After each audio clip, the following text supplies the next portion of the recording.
ഇവിടെ നിങ്ങൾ എങ്ങനെ ജീവിക്കുന്നു? ധർമ്മം നിലനിർത്തിയാണോ ജീവിക്കുന്നത്? അതല്ല മോശമാകുന്ന അധാർമികമാകുന്ന ജീവിതമാണോ നയിക്കുന്നത്? പരീക്ഷിക്കാൻ വേണ്ടിയിട്ടാണ് ഈ ജീവിതം. മനസ്സിലാക്കി അള്ളാഹു മനസ്സിലാക്കാൻ തൗഫീഖ് നൽകുമാറാവട്ടെ. നോക്കൂ, നിങ്ങൾ ഒരു ചരിത്രം പറഞ്ഞാൽ തിരിയും. ആയിഷ സിദ്ദീഖ റളിയല്ലാഹു തആല അൻഹാ ഒരിക്കൽ തന്നോടൊപ്പമുള്ളതാകുന്ന പ്രവാചകന്റെ രാത്രിയിൽ കിടക്കയിൽ അല്പനേരം പ്രവാചകനെ കാണാതായപ്പോ വല്ലാതെ വിഷമിക്കുകയാണ്, ദുഃഖിക്കുകയാണ്. ആയിഷ സിദ്ദീഖ റളിയല്ലാഹു അൻഹ എഴുന്നേൽക്കുകയാണ്. കട്ടിൽ നിന്ന് എഴുന്നേറ്റ് പുറത്തേക്ക് വരുകയാണ്. പ്രവാചകരെ തേടുകയാണ്. 8 മുഴം നീളം 10 മുഴം വീതിയുള്ളതാകുന്ന ചെറിയതായ കുടിലാണ്. ഈന്തപ്പന ഓലകൾ കൊണ്ട് മേഞ്ഞതാകുന്ന വീടിനകത്തളത്തിൽ നിന്ന് പരിശുദ്ധ പ്രവാചകർ എവിടേക്കാണ് പോയത്? മറ്റുള്ള ഭാര്യമാരുടെ അടുക്കലേക്ക് പോയോ എന്ന് ചിന്തിച്ചുകൊണ്ട് ആയിഷ സിദ്ദീഖ റളിയല്ലാഹു അൻഹ കിടക്കയിൽ നിന്ന് എഴുന്നേൽക്കുകയാണ്. പുറത്തേക്ക് വന്ന് നോക്കുകയാണ്.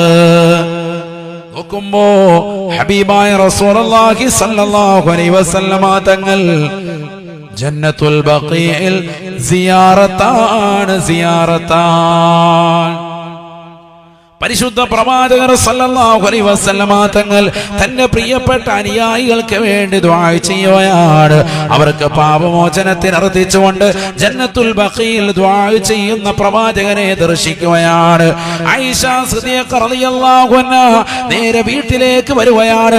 പ്രവാചകൻ ഇതാ ദുആ ചെയ്തുകൊണ്ട് മുഖം തടവേണ്ടതാകുന്ന താമസം ആയിഷ സിദ്ദീഖ റളിയല്ലാഹു അൻഹാ പ്രവാചകൻ അറിയാതെ തന്നെ ഓടി ഓടി വീട്ടിലേക്ക് വന്നണയുകയാണ്. നബി സല്ലല്ലാഹു അലൈഹി വസല്ലമ തങ്ങൾ വരുമ്പോ കിതച്ചുകൊണ്ട് നിൽക്കുന്നതായ ആയിഷയാണ് കാണുന്നത്. അല്ലാഹുവിന്റെ റസൂൽ ചോദിച്ചു, മാലക്കി യാ ആയിഷതു, എന്ത് പറ്റി ആയിഷ, എന്താണ് നീ കിതയ്ക്കുന്നത്?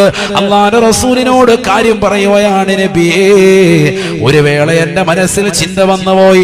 എന്നോടൊപ്പം അവിടുന്ന് രാപാർക്കേണ്ടതായ രാവിൽ അവിടുന്ന് മറ്റുള്ള ഭാര്യമാരുടെ അടുക്കലേക്ക് പോയോ എന്നുള്ള ചിന്ത എന്റെ മനസ്സിലേക്ക് കടന്നു വന്നു റസൂലേ. നോക്കുമ്പോൾ തങ്ങൾ ഖബറാളികൾക്ക് വേണ്ടി ദുആ ചെയ്യുന്നതാണ് കാണുന്നത് റസൂലേ. ആദരവായ പ്രവാചകൻ ആയിഷ സിദ്ദീഖ റളിയല്ലാഹു അൻഹയുടെ കയ്യിലേക്കൊന്ന് അടിച്ചുകൊണ്ട് പ്രവാചകൻ സ്നേഹത്തോടുകൂടി ആയിഷ ബീവിയോട് ചോദിക്കുകയാണ്, യാ ആയിഷ, അല്ലാഹുവും അവന്റെ റസൂലും നിന്നോട് നീതികേട് കാണിക്കുമെന്ന് നീ കരുതുന്നുണ്ടോ ആയിഷ? ഇല്ല ഇല്ല ഇല്ല ഇല്ല, ഒരിക്കലുമില്ല. മറിച്ച് ഈ രാത്രിയിൽ ഞാനിതാ കിടക്ക വിരിച്ചുകൊണ്ട് കിടക്കുമ്പോ ജിബ്രീൽ അലൈഹിസ്സലാം എന്റെ അടുക്കൽ കടന്നു വന്നുകൊണ്ട് പറഞ്ഞു, നബിയേ, ഇന്ന് ഉറങ്ങാനുള്ള രാവല്ല, ഇത് പരിശുദ്ധമായ ശഅബാനിന്റെ 15-ാം രാവാണ് റസൂലേ. ആയിരക്കണക്കിന് 10,000-കണക്കിന് ലക്ഷക്കണക്കിന് ആളുകൾക്ക് നരകീയ മോചനം നൽകപ്പെടുന്നതായ രാവാണ്. ആകാശത്തിന്റെ അധിപനായ പടച്ച റബ്ബ് ഭൂമിയിലേക്ക് ഇറങ്ങി വരികയും പാവപ്പെട്ടതാകുന്ന സത്യവിശ്വാസികൾ പാപമോചനം അർത്ഥിച്ചുകൊണ്ട് നിലകൊള്ളുന്നതായ ആളുകൾക്ക് പാപമോചനം നൽകി, നരകീയ മോചനം നൽകി, പ്രത്യേകമായി കാരുണ്യത്തിന്റെ കവാടങ്ങൾ അവൻ തുറക്കുന്ന രാവാണ്. അതുകൊണ്ട് തന്നെ എന്റെ ഉമ്മത്തിൽപ്പെട്ട പാവങ്ങൾ ഖബറാളികൾക്ക് മഗ്ഫിറത്ത് ലഭിക്കാൻ വേണ്ടിയിട്ട് ഞാനൊന്ന് സിയാറത്ത് ചെയ്തതാണ് എന്ന് നബിയുനാ റസൂലുള്ളാഹി. ആയിഷ സിദ്ദീഖ റളിയല്ലാഹു അൻഹ പറയുകയാണ്, അല്ലാഹുവിന്റെ റസൂൽ എന്നിട്ട് എന്നോട് അനുവാദം ചോദിക്കുകയാണ്, ആയിഷ, ഈ രാത്രിയുടെ മഹത്വം ഓർത്തിട്ട് ഒരു അല്പം 2 റക്അത്ത് നമസ്കരിക്കാൻ എനിക്ക് അനുവാദം നൽകുമോ ആയിഷ? അല്ലാഹുവിന്റെ റസൂൽ അനുവാദം ചോദിക്കുന്നു. ആയിഷ ബീവി റളിയല്ലാഹു അൻഹ സന്തോഷത്തോടുകൂടി അനുവാദം നൽകുകയാണ്. ഹബീബായ നബി തങ്ങൾ വീടിന്റെ അകത്തളങ്ങൾ സുന്നത്ത് നമസ്കരിക്കുകയാണ്. സുബ്ഹാനല്ലാഹ്. ആയിഷ സിദ്ദീഖ റളിയല്ലാഹു അൻഹ പറയുകയാണ്, മാ റഅയ്തു റസൂലല്ലാഹി സ്വല്ലല്ലാഹു അലൈഹി വസല്ലമ യുസല്ലി സ്വലാത ഇല്ലാ വയതഅവ്വദു അനിൽ ഖബ്രി. ആദരവായ പ്രവാചകർ സല്ലല്ലാഹു അലൈഹി വസല്ലമ തങ്ങൾ അന്ന് മുതലുള്ള എല്ലാ നമസ്കാരങ്ങൾക്ക് ശേഷം അവസാനത്തെ തഹിയ്യാത്ത് ഓതി കഴിഞ്ഞതിന് ശേഷം അല്ലാഹുവിന്റെ റസൂൽ ഖബറിന്റെ ശിക്ഷയെ തൊട്ട് കാവൽ തേടുകയാണ്. ഖബറിന്റെ ഭീതിതമാകുന്ന അന്തരീക്ഷത്തെ തൊട്ട് പ്രവാചകൻ കാവൽ തേടുകയാണ്. നമസ്കാരത്തിൽ നിന്ന് പിന്തിരിഞ്ഞതാകുന്ന പ്രവാചകൻ തന്റെ പ്രിയപ്പെട്ട അനുയായികളോട് നേരം വെളുത്തപ്പോൾ തന്നെ ഉണർത്തുകയാണ്, സഹാബത്തെ സഹാബത്തെ ഇദാ ഫറഗതും മിനത് തശഹുദിൽ അഖീർ, അവസാനത്തെ തഹിയ്യാത്തിൽ നിന്ന് നിങ്ങൾ സലാം വീട്ടി കഴിഞ്ഞാൽ, അവസാനത്തെ തഹിയ്യാത്തിൽ നിന്ന് നിങ്ങൾ വിരമിച്ചാൽ, നിങ്ങൾ ചെയ്യുന്നതാകുന്ന സലാത്തിനും ദുആയും കഴിഞ്ഞ് അവസാനമായി നിങ്ങൾ 4 കാര്യങ്ങളെ തൊട്ട് കാവൽ തേടണേ. ഫതഅവദൂ മിൻ അർബഅ, 4 കാര്യങ്ങളെ തൊട്ട് കാവൽ തേടാതെ നിങ്ങളുടെ നമസ്കാരങ്ങൾ പൂർത്തീകരിക്കരുതേ. അല്ലാഹുവിന്റെ റസൂൽ എന്നിട്ട് അക്കമിട്ടുകൊണ്ട് ആ പ്രാർത്ഥന സ്വഹാബത്തിന് പറഞ്ഞു കൊടുക്കുകയാ.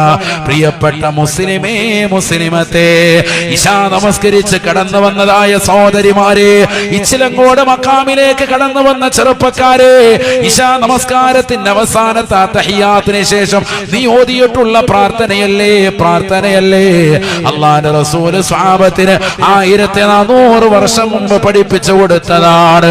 അല്ലാഹുമ്മ ഇന്നി അഊദു ബിക മിൻ അദാബിൽ ഖബർ വമിൻ അദാബിൻ നാർ വമിൻ ഫിത്നതിൽ മഹ്യാ വൽ മമാത് വമിൻ ഫിത്നതിൽ മസീഹി അദ്ദജാൽ. 4 കാര്യങ്ങളെ തൊട്ട് കാവൽ തേടാതെ നമസ്കാരം പൂർത്തീകരിക്കരുതേ സാബ എന്ന് പറഞ്ഞ് അല്ലാഹുവിന്റെ റസൂൽ 4 കാര്യങ്ങൾ അക്കമിട്ടുകൊണ്ട് പറഞ്ഞു കൊടുക്കുകയാണ്. അല്ലാഹുമ്മ ഇന്നി അഊദു ബിക മിൻ അദാബിൽ ഖബർ, അല്ലാഹുവേ പടച്ച റബ്ബേ, ഖബറിന്റെ ഇടുക്കത്തെ തൊട്ട്, അതിന്റെ നെരുക്കത്തെ തൊട്ട്, അതിന്റെ അദാബുകളെ തൊട്ട്, അതിന്റെ ശിക്ഷകളെ തൊട്ട് എന്നെ നീ കാക്കണേ അല്ലാഹ്. വമിൻ അദാബിൻ നാർ, രണ്ടാമതായി പ്രവാചകൻ കാവൽ തേടുകയാണ്. 3000 വർഷം നിരന്തരമായി കത്തിക്കപ്പെട്ടതാകുന്ന, കത്തിച്ചൊലിക്കുന്നതായ നരകകുണ്ടാരത്തെ തൊട്ട് അല്ലാഹുവേ പടച്ച റബ്ബേ എന്നെ നീ കാക്കണേ അല്ലാഹ്. തീർന്നില്ല. വമിൻ ഫിത്നതിൽ മഹ്യാ വൽ മമാത്, ജീവിത കാലഘട്ടത്തിലുള്ളതാകുന്ന എല്ലാ ഫിത്നകളെ തൊട്ടും, ജീവിച്ചിരിക്കുന്ന കാലയളവിലുള്ളതാകുന്ന ഏതെല്ലാം ഫിത്നകളുണ്ടോ, ഏതെല്ലാം ഫസാദുകളുണ്ടോ, ഏതെല്ലാം പ്രയാസങ്ങളുണ്ടോ, ഏതെല്ലാം ദുരിതങ്ങളുണ്ടോ, ഏതെല്ലാം പ്രകൃതിക്ഷോഭങ്ങളുണ്ടോ, ഏതെല്ലാം പ്രകൃതി ദുരന്തങ്ങളുണ്ടോ, വൽ മമാത്, മരിക്കുന്ന സമയത്തുള്ളതാകുന്ന പൈശാചികമാകുന്ന ഇടങ്ങേറുകൾ, ബലാകൾ, മുസീബത്തുകൾ, ഫിത്നകൾ എല്ലാത്തിനെ തൊട്ടും അല്ലാഹുവേ നിന്നോട് കാവൽ തേടുന്നു അല്ലാഹ്. തീർന്നില്ല. വമിൻ ഫിത്നതിൽ മസീഹി അദ്ദജാൽ,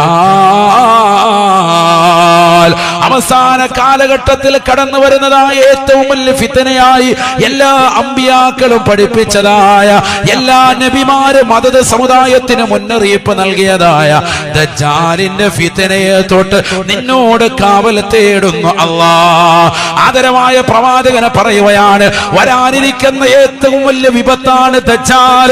അല്ലാഹുവിന്റെ റസൂൽ പറയുകയാണ്, സഹാബാ മാ മിൻ നബിയ്യിൻ ഇല്ലാ വഖദ് അൻദറ ഖൗമഹു അനി ദജ്ജാൽ. സഹാബത്തെ കഴിഞ്ഞു പോയ ഒരു പ്രവാചകനുമില്ല ആദം നബി അലൈഹിസ്സലാം മുതൽ 1,23,999 അംബിയ മുർസലീങ്ങളും ആദരവായ പ്രവാചകരടക്കം എല്ലാ നബിമാരും സമൂഹത്തിന് മുന്നറിയിപ്പ് കൊടുത്തത് ഒരേ ഒരു കാര്യമാണ്. മാമിൻ നബിയിൻ ഇല്ലാ വഖദ് അൻദറ ഖൗമഹു അനി ദജ്ജാൽ. ദജ്ജാൽ. എല്ലാ നബിമാരും സമൂഹത്തോട് ഉത്ബുദ്ധരാകാൻ പറയുകയാണ്. ദജ്ജാലിനെ കുറിച്ച് മുന്നറിയിപ്പ് കൊടുക്കുകയാണ്. അവസാന കാലഘട്ടത്തിൽ മുത്തുനബിയുടെ സമുദായത്തിനാണ് ദജ്ജാൽ വരുന്നത് എങ്കിൽ പോലും എല്ലാ നബിമാരും ആ ദജ്ജാലിനെ കുറിച്ച് മുന്നറിയിപ്പ് കൊടുത്തിട്ടുണ്ടത്രേ.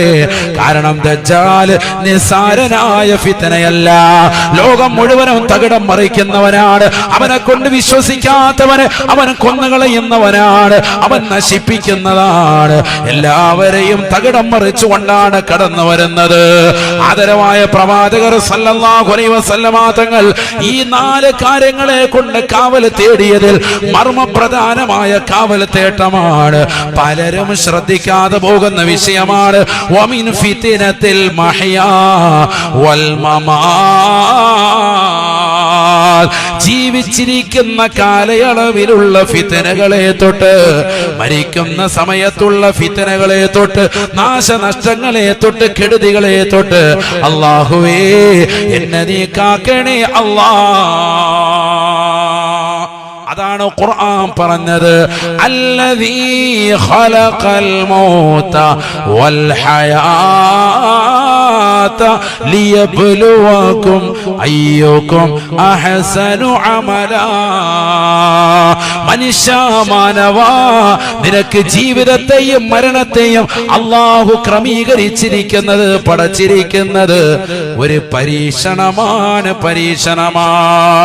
ആരാണ് ഈ ദുനിയാവിൽ അള്ളാഹുവിനെ അറിഞ്ഞ് ആരാധിക്കുന്നതാരാണ്? അതല്ല അധാർമികതയുടെ ചതിക്കുഴിയിൽ പോകുന്നതാരാണ്? ഇത് ശ്രദ്ധിക്കാൻ വേണ്ടിയിട്ടാണ് അള്ളാഹു ജീവിതത്തെ ക്രമീകരിച്ചിരിക്കുന്നത്. ഈ ദുനിയാവ് നൽകിയിരിക്കുന്നത് അതിനാണ്. മനസ്സിലാക്കി, ഭൗതിക ലോകത്തെ ജീവിതം അതിനു വേണ്ടിയാണ്. ഇവിടെ അള്ളാഹു സുബ്ഹാനഹു വ തആല പരീക്ഷണമായിട്ട് നൽകിയിരിക്കാൻ. ഇവിടെ അടിച്ചു പൊളിച്ച് രസിക്കാനും രമിക്കാനും ഉള്ളതും അല്ല. നല്ലതുപോലെ മനസ്സിലാക്കിക്കോ. അള്ളാഹു നമ്മളെ കാത്ത് സംരക്ഷിക്കട്ടെ. എല്ലാ നിയ്യത്തുകളും അള്ളാഹു സാധൂകരിക്കുമാറാവട്ടെ. വളരെ ശ്രദ്ധിക്കണം. നമ്മൾ ഇന്നത്തെ തലമുറയിൽ ആരും അത് ശ്രദ്ധിക്കാറില്ല. കളിച്ചും രസിച്ചും രമിച്ചും ദുന്യവിയായ ജീവിതത്തെ അവൻ ഹറാസ് ചെയ്യുന്നു, നശിപ്പിച്ചു കളയുന്നു. അള്ളാഹു നമ്മളെ കാക്കുമാറാവട്ടെ. നോക്കൂ നിങ്ങൾ, ഖുർആൻ എത്ര സ്ഥലങ്ങളിലാണ് അള്ളാഹു ഓർമ്മപ്പെടുത്തിയത്. ഇവിടെ ദുന്യാവെന്ന് പറയുന്നത് ഒരു മുഅ്മിനിന് ജയിലാണ്. അതാദ്യം മനസ്സിലാക്കി. അദ്ദുന്യ സിജുനുൽ മുഅ്മിൻ വജന്നത്തുൽ കാഫിർ. ആദ്യം നമ്മളെ ജീവിക്കാൻ എന്തിനാണ് ഇങ്ങോട്ട് പടച്ചു വിട്ടേന്ന് അറിയണ്ടേ? അത് പറഞ്ഞാലല്ലേ ബാക്കി വിഷയങ്ങളിലേക്ക് പോകാൻ പറ്റൂ. നമ്മളെ പടച്ചതിന്റെ ലക്ഷ്യം എന്താ? അള്ളാഹുവിനെ ആരാധിക്കാനാണ്. വമാ ഖലഖതുൽ ജിന്ന വൽ ഇൻസ ഇല്ലാ ലിയഅ്ബുദൂൻ. മനുഷ്യ ജിന്നവർഗത്തെ എന്നെ ആരാധിക്കാൻ വേണ്ടി അല്ലാതെ ഞാൻ പടച്ചിട്ടില്ല. അല്ലാഹു പറയാൻ, ആരാധിക്കാനാണ് അള്ളാഹു നമ്മളെ പടച്ചത്. ആദ്യം മനസ്സിലാക്കി. അതുകൊണ്ട് തന്നെ മുഅ്മിനായ മനുഷ്യനെ സംബന്ധിച്ചിടത്തോളം ദുനിയാവ് ജയില് തന്നെയാണ്, ജയിലാണ്. എപ്പോഴും പ്രയാസങ്ങളും കെടുതികളും പ്രശ്നങ്ങളും ദുരിതങ്ങളും ബുദ്ധിമുട്ടുകളും ഒക്കെ ഈ ദുനിയാവിലുണ്ടാവും. അതിന് നമ്മൾ ക്ഷമിക്കണം. അള്ളാഹു തൗഫീഖ് നൽകട്ടെ. ജയിലാകുമ്പോ ജയിലിൽ അറിയാം, ജയിലിൽ പ്രത്യേക യൂണിഫോമാണ്. ആണോ അല്ലേ? നമുക്ക് ഇഷ്ടമുള്ളത് ധരിക്കാൻ പറ്റൂല. ദുന്യാവ് ജയിലാന്ന് പറഞ്ഞാൽ ഇവിടെ നമ്മൾ ധരിക്കുന്ന വസ്ത്രം നമ്മൾ ശ്രദ്ധിക്കണം. നമ്മുടെ വസ്ത്രവിധാനം ശ്രദ്ധിക്കേണ്ടതാണ്. മോശപ്പെട്ട രീതിയിലേക്ക് പോകാൻ പാടില്ല. അള്ളാഹു നമ്മളെ കാത്തു സംരക്ഷിക്കുമാറാവട്ടെ. ഖുർആനും ഹദീസും എങ്ങനെ പറഞ്ഞോ ആ നിലക്കുള്ള വസ്ത്രവിധാനം തന്നെ പുരുഷനും വരണം, സ്ത്രീക്കും വരണം. ഒരു ജയിലിലാകുമ്പോ കഴിക്കേണ്ട ആഹാരം നിശ്ചയിച്ചിട്ടുണ്ട്. ആ ആഹാരമല്ലാതെ വേറെ ഒന്നും കിട്ടൂല. നിശ്ചയമാകുന്ന കറക്റ്റ് ഇന്ന ഭക്ഷണങ്ങൾ ക്രമീകരിച്ചു പോകുന്നുണ്ട്. ആഹാരം തന്നെ കഴിക്കാൻ പറ്റുള്ളൂ. ഇവിടെ ഹലാലായ ഭക്ഷണമേ നമുക്ക് അനുവദിക്കുള്ളൂ. ഹറാമത് കഴിക്കാൻ പറ്റൂല. പലിശയുമായി ബന്ധപ്പെട്ട ജീവിതം നയിക്കാൻ പറ്റൂല. നമുക്ക് ഇഷ്ടപ്പെട്ടതാകുന്ന വസ്ത്രം ധരിച്ചുകൊണ്ട് നടക്കാൻ പറ്റൂല. അതൊക്കെ ഉണ്ട്. قال رسول الله صلى الله عليه وسلم നബിയുനാ റസൂലുള്ളാഹി സ്വല്ലല്ലാഹു അലൈഹി വസല്ലം തങ്ങൾ ഉറപ്പെടുത്തുകയാണ്, അൽ മർഅതു കുല്ലുഹാ ഔറാ ഇദാ ഖറജത് ഇസ്തശറഫഹ ശൈത്താൻ. ഒരു പെണ്ണ് ശരീരം മുഴുവനും നഗ്നതയാണ് സ്വഹാബ. അവൾ പെണ്ണ് ശരീരത്തിന്റെ നഗ്നതകൾ മറയ്ക്കാതെ പുറത്തിറങ്ങിയാൽ പിശാച് അവളിലേക്ക് ജനങ്ങളെ വെളിവാക്കുമേ എന്ന് നബിയുനാ ശഫീഉനാ റസൂലുള്ളാഹി. ശരീരം മുഴുവനും നഗ്നതയാണ്. അന്യരാകുന്ന പരപുരുഷന്മാരിൽ നിന്ന് ഒരു പെണ്ണ് തല മുതൽ കാലിന്റെ നഖം വരെ മറച്ചിരിക്കണം. അള്ളാഹു മനസ്സിലാക്കാൻ തൗഫീഖ് നൽകട്ടെ. അന്യരിൽ നിന്ന് ശരിക്കും മനസ്സിലാക്കണം, ഞാൻ പറയുന്നത് ശരിക്കും മനസ്സിലാക്കണം. അന്യരായ ഒരു വ്യക്തിയിൽ നിന്ന് പൂർണ്ണമായി മറ പിടിച്ചിരിക്കണം. അള്ളാഹു മനസ്സിലാക്കാൻ തൗഫീഖ് നൽകട്ടെ. അങ്ങനെ തന്നെയാണ്. ഇന്ന് പുരുഷന്റെ വസ്ത്രവിധാനം സ്ത്രീ എടുത്തു, സ്ത്രീയുടെ വസ്ത്രവിധാനം പുരുഷനെടുത്തു. ആണിപ്പോൾ. അതുകൊണ്ടെന്താ നബി തങ്ങളുടെ ശാപം നമുക്കേറ്റി. അള്ളാഹു നമ്മളെ കാക്കുമാറാവട്ടെ. ലഅന റസൂലുള്ളാഹി സ്വല്ലല്ലാഹു അലൈഹി വസല്ലം അർറജുല യൽബസു ലിബ്സതൽ മർആ വൽ മർഅത്തല്ലതി തൽബസു ലിബ്സതർ റജുലി. നബിയനാ റസൂലുള്ളാഹി സ്വല്ലല്ലാഹു അലൈഹി വസല്ലം തങ്ങൾ ശപിച്ചുവത്രേ. എന്താണ് ഈ പറയുന്നത്? കാരുണ്യത്തിന്റെ കേദാരമാകുന്ന പരിശുദ്ധ പ്രവാചകർ കാരുണ്യത്തിന്റെ കരസ്പർശം കൊണ്ട് മാലോകരുടെ മനതലങ്ങളെ മദീനയിലേക്ക് മാടി വിളിച്ച ഹബീബ് മുഹമ്മദ് മുസ്തഫ സല്ലല്ലാഹു അലൈഹി വസല്ലമ തങ്ങൾ അവിടുത്തെ ശറഫാക്കപ്പെട്ട നാവിലൂടെ ഇന്ന് വരെ ഒരാളെയും ശപിച്ചിട്ടില്ല. ഒരു കളവ് പറയുകയോ കളവ് ചിന്തിക്കുകയോ ചെയ്തിട്ടില്ല. ഒരാളെ പോലും നോവിക്കാത്ത പ്രവാചകരല്ലേ അനസ് ബിൻ മാലിക് റളിയല്ലാഹു അൻഹു എന്ന് പറയുന്ന പരിശുദ്ധ പ്രവാചകന് 10 കൊല്ലം ഖിദ്മത്തെടുത്തതായ സ്വഹാബി പറയുകയാ, ഖദിംതു ലി റസൂലില്ലാഹി സ്വല്ലല്ലാഹു അലൈഹി വസല്ലമ, അല്ലാഹുവിന്റെ റസൂലിനെ ഞാൻ ഖിദ്മത്തെടുത്തു 10 സനവാതിൻ, 10 കൊല്ലം പ്രവാചകർക്ക് താങ്ങായി തണലായി വർത്തിക്കാനുള്ളതായ വലിയ അവസരം ഈ പാപിയായ എനിക്ക് ലഭിച്ചതാണ്. അനസ് റളിയല്ലാഹു അൻഹു പറയുകയാണ്, എന്നോട് അല്ലാഹുവിന്റെ റസൂൽ ഒരിക്കൽ പോലും ചോദിച്ചിട്ടില്ല എന്തിനാണ് അനസേ നീ അത് ചെയ്തത്, എന്തുകൊണ്ട് നീ അത് ചെയ്തില്ല എന്ന് ഇന്ന് വരെ എന്നോട് നബി തങ്ങൾ ചോദിച്ചിട്ടില്ല. അങ്ങനത്തെ പ്രവാചകൻ, പരിശുദ്ധ പ്രവാചകന്റെ സ്വഭാവ വിശേഷണമാണ്. മുതലാളിയാണ്, എന്നിട്ട് പോലും തന്റെ തൊഴിലാളിയോട് പെരുമാറേണ്ട രീതി ലോകത്തിന് പഠിപ്പിച്ചു കൊടുക്കുകയാണ് ലോകൈക ഗുരു ഹബീബ് മുഹമ്മദ് മുസ്തഫ. ഇന്ന് വരെ ഒരാളോട് പോലും മോശമാകുന്ന രീതിയിൽ പെരുമാറാത്തതായ പ്രവാചകൻ, ഒരേശനി പറയാത്ത, ഒരു ഭീഷണിപ്പെടുത്താത്ത, ഒരു മോശമാകുന്ന വർത്തമാനം തന്റെ നാവിൽ നിന്ന് ഇന്ന് വരെ വരാത്ത, ഒരു പരദൂഷണം പോലും ഏർപ്പെടാത്ത പ്രവാചകൻ തന്റെ ശറഫാക്കപ്പെട്ട നാവ് കൊണ്ട് ഒരു പുരുഷനെ ശപിച്ചു അത്രേ. ലഅന റസൂലുള്ളാഹി സ്വല്ലല്ലാഹു അലൈഹി വസല്ലമ അർറജുല. ചെറുപ്പക്കാരാ, സഹോദരാ, ഇച്ചിലങ്കോട് മഖാമിൽ റാഫി ബിൻ ഖദീദ് റളിയല്ലാഹു അൻഹു അടക്കം, റാഫി റഹ്മത്തുള്ളാഹി അടക്കമുള്ളതാകുന്ന മഹാന്മാരാകുന്ന സ്വഹാബത്തിന്റെ തിരുസവിധത്തിലെത്തിക്കൊണ്ട് അവരുടെ പൊരുത്തം കാംക്ഷിച്ചുകൊണ്ട് കടന്നു വന്നതായ സമൂഹമേ, മാലിക് ബിൻ ദീനാർ റളിയല്ലാഹു അടക്കമുള്ളതാകുന്ന മഹാന്മാരുടെ പൊരുത്തം കാംക്ഷിച്ചുകൊണ്ട് നിലകൊള്ളുന്നവരെ, സ്വഹാബത്തിന്റെ പൊരുത്തം ആഗ്രഹിച്ചുകൊണ്ട് രാവും പകലും പരിശുദ്ധമായ മസാറിലേക്ക് വന്നുകൊണ്ട് പൊട്ടിക്കരഞ്ഞുകൊണ്ട് ദുആ ചെയ്യുന്ന സഹോദരാ, സഹോദരി, നിന്റെ വസ്ത്രവിധാനം ശ്രദ്ധിക്കണേ. അന്യരാകുന്ന പരപുരുഷന്മാരുമായി നിന്റെ ജീവിതത്തിൽ കൂടിക്കലരാൻ പാടില്ല. പഠിച്ചു വെക്കേണ്ടതാണ് നിന്റെ വസ്ത്രവിധാനം. അല്ലാഹുവിന്റെ റസൂൽ ശപിച്ച വിഭാഗമാണ്. ലഅന റസൂലുള്ളാഹി സ്വല്ലല്ലാഹു അലൈഹി വസല്ലമ അർറജുല യൽബസു ലിബ്സതൽ മർആ. സ്ത്രീയുടെ വസ്ത്രവിധാനം നടത്തുന്ന പുരുഷനെ ആദരവായ പ്രവാചകൻ തന്നെ ശറഫാക്കപ്പെട്ട നാവ് കൊണ്ട് ശപിച്ചുവത്രേ. തീർന്നില്ല.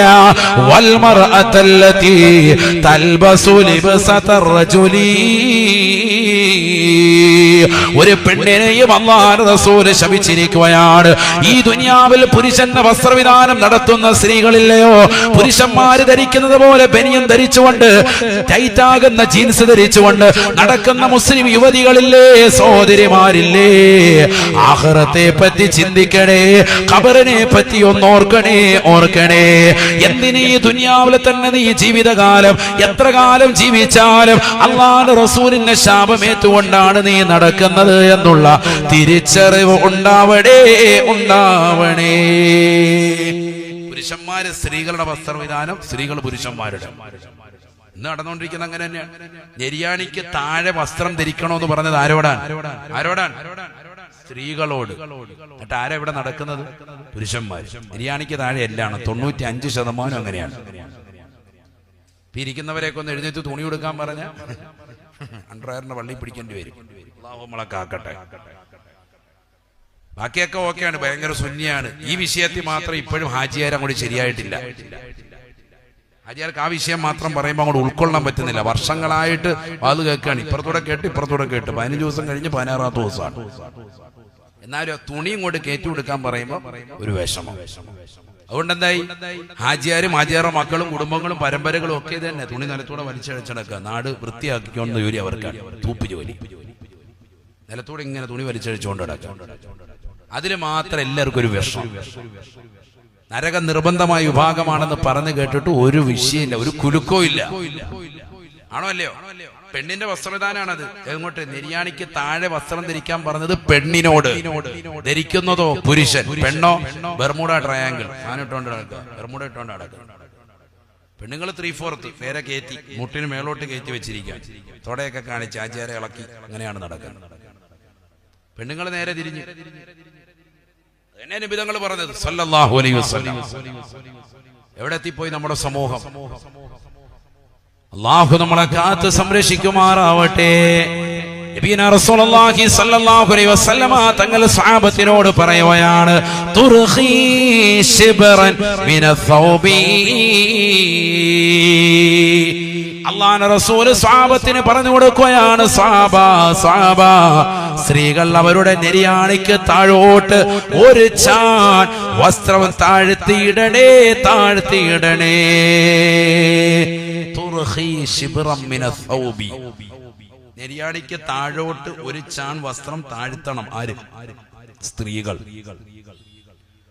ഉടനെ സ്വഹാബത്തിൽ നിന്ന് ഒരു വ്യക്തി എഴുന്നേറ്റ് നിൽക്കുകയാണ്. അല്ലാഹുവിന്റെ റസൂലിനോട് സംശയം ചോദിക്കുകയാണ്, യാ റസൂലല്ലാഹ്, നബിയേ, ഞങ്ങളുടെ ഭാര്യമാർ ഒട്ടകത്തിന്റെ പുറത്ത് സഞ്ചരിക്കുന്നവരാണ് റസൂലേ. ഞങ്ങൾക്കാകെയുള്ള വാഹനം ഒട്ടകമാണ്. മരുഭൂമിയിലുള്ള വാഹനം ഒട്ടകമാണ്.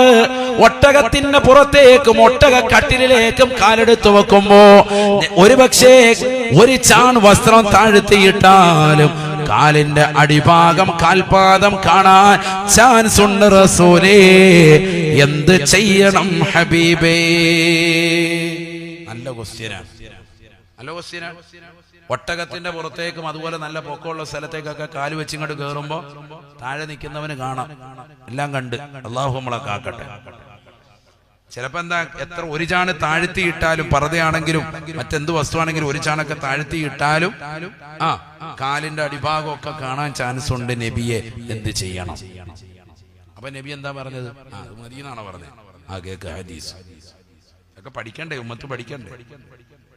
فقال رسول الله صلى الله عليه وسلم, നബിയനാ റസൂലുള്ളാഹി സ്വല്ലല്ലാഹു അലൈഹി വസല്ലം തങ്ങൾ പറയുകയാണ്, ഫദിറാഅൻ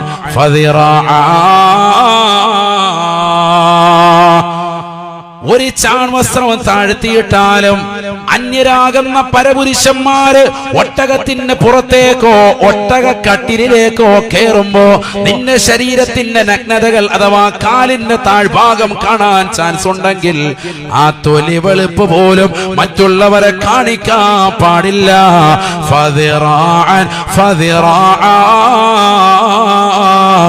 ഓരോ മുഴം കൂടി താഴ്ത്തിയിടണേ എന്ന് നബിയുനാ റസൂലുള്ളാഹി റസൂലുള്ളാഹി. ആരോടാണിത് പറയുന്നത്?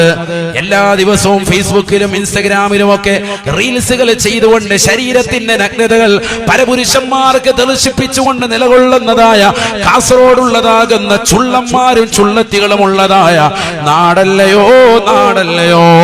അല്ലാഹുവിന്റെ ദീനിനെ പറയിപ്പിക്കുവാൻ മോശപ്പെട്ട രീതിയിലുള്ളതാകുന്ന തലത്തിലേക്ക് സ്വഹാബത്ത് അടങ്ങിയിരിക്കുന്ന നാട്ടിൽ നിന്ന് മോശമാകുന്ന ചരിത്രത്തിലേക്ക് ഇറങ്ങിത്തിരിക്കുന്നതായ സമുദായത്തിന്റെ വക്താക്കളായി അറിയപ്പെടുന്നതായ ആളുകളല്ലേ ആളുകളല്ലേ. നാളെ ആഖിറത്തിൽ ഖേദമാണ് ഖേദമാണ്. ആഖിറത്തിൽ വലിയ വിപത്താണ്. അല്ലാഹു നമ്മളെ കാക്കുമാറാവട്ടെ. നിങ്ങൾ എന്താ മനസ്സിലാക്കിയത്? ദുനിയാവ് ശാശ്വതമാണെന്നോ? ഒരാൾക്ക് ശാശ്വതമല്ല. ഇന്നത്തെ രാവിലെ തന്നെ വാർത്ത കേട്ടില്ലേ? ഒരു നടി അവരുടെ മരണ വാർത്ത കേട്ടിട്ട് എന്നോടൊരു സഹോദരൻ പറയാം ഞാൻ ഞെട്ടിയെന്ന്. ഒരു മുസ്ലിം സഹോദരനാണ് പറയുന്നത്. ഞാൻ ചോദിച്ചെന്തിനാ നിങ്ങൾ ഞെട്ടിയത്? അത് ഇത്ര ചെറുപ്പത്തിലേ മരിച്ചുപോയല്ലോ, 41 വയസ്സ്. സുബി സുരേഷ് എന്ന് പറയുന്ന ഒരു നടി മരണപ്പെട്ടു പോയി. ഹാസ്യനടിയായിരുന്നു. എല്ലാവരെയും ചിരിപ്പിക്കുകയും കളിപ്പിക്കുകയും രസിപ്പിക്കുകയും ഒക്കെ ചെയ്തിരുന്ന ഒരു നടിയാണ്. അവർ മരണപ്പെട്ടു പോയി. ഇതുപോലെ എത്രയോ ആളുകൾ. മാള അരവിന്ദൻ മരണപ്പെട്ടു പോയി. ഈ ലോകത്ത് നിന്ന് വിട പറയുന്നതിന് മുമ്പ് വേദന അറിയിക്കാതെ ഒരൊറ്റ വ്യക്തിയും അള്ളാഹു വിടുവില്ല. ശരിക്കും മനസ്സിലായിക്കോ. മരണത്തെ പുൽകാതെ ഒരൊറ്റ വ്യക്തിയും പോകുകയുമില്ല. എത്ര ആളുകൾ ഇവിടെ കഴിഞ്ഞു പോയിട്ടുണ്ട്. ശരീരത്തിൻ്റെതാകുന്ന ഭാഷ കൊണ്ട് ജനങ്ങളെ ചിരിപ്പിച്ചതാകുന്ന ചാർലി ചാപ്ലിൻ ഇന്ന് മരണത്തിന് കീഴടങ്ങിയില്ലേ? ആരാ ഇവിടെ ജീവിച്ചിരിക്കുന്നത്? ഏകാധിപത്യത്തിന്റെയും സ്വേച്ഛാധിപത്യത്തിന്റെയും ഭരണം നടത്തിയിരുന്ന ഫിർഔനും നമ്രൂദും ഹാമാനും ഖാറൂനും ഒക്കെ ഈ ലോകത്ത് നിന്ന് കീഴടങ്ങിപ്പോയില്ലേ? ആരാ സഹോദരങ്ങളെ മരണപ്പെടാതുള്ളത്? പണം കൊണ്ട് അഹങ്കരിച്ചവരായിരുന്നില്ലേ അവരൊക്കെ? തെറ്റുകളിൽ വ്യാപൃതരായിരുന്നില്ലേ അവർ? അവരൊക്കെ മരണത്തിന് മുഖാമുഖം നിന്നല്ലേ? എല്ലാവരും മരണത്തെ നേർക്ക് നേരെ കണ്ടുകൊണ്ട് കീഴടങ്ങിപ്പോയില്ലേ? നമ്മൾ മനസ്സിലാക്കുന്നത് പോലെയല്ല. അതുകൊണ്ട് നമ്മുടെ ജീവിതത്തിൽ ഒരു മാറ്റത്തിന് തയ്യാറാകിൻ. വസ്ത്രവിധാനമൊക്കെ ഒന്ന് ശരിയാക്കണം സഹോദരിമാർ.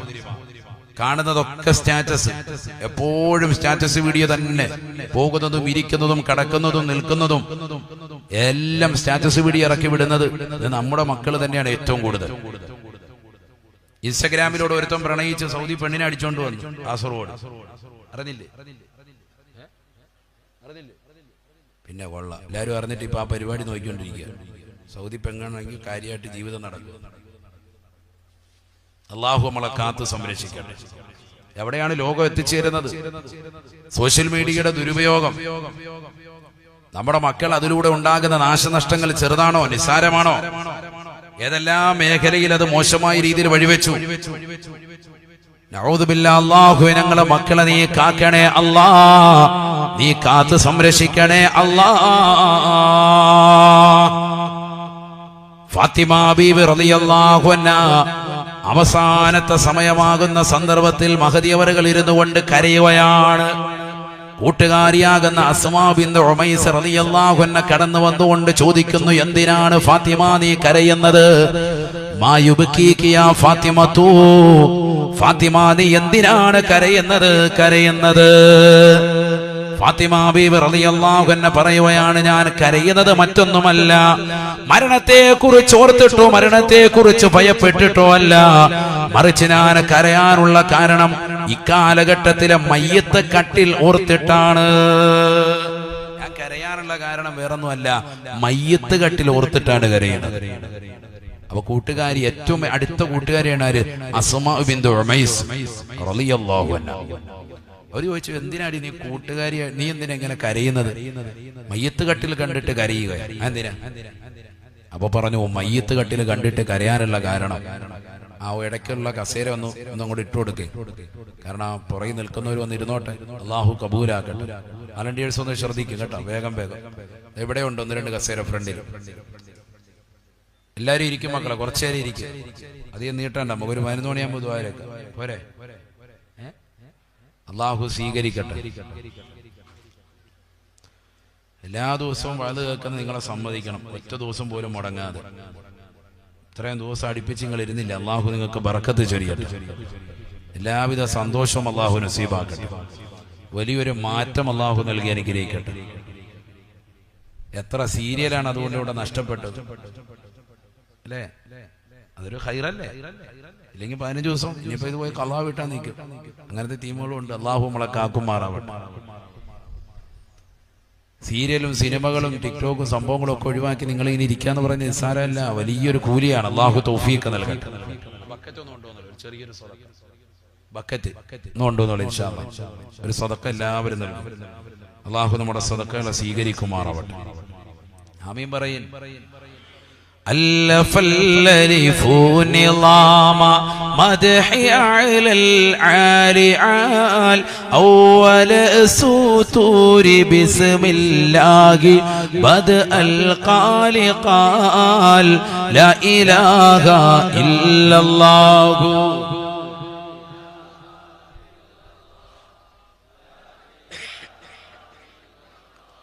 محمد رسول الله أحمد الله مصليا مسلما على أحمد والآل والأصحاب من للآل لا إله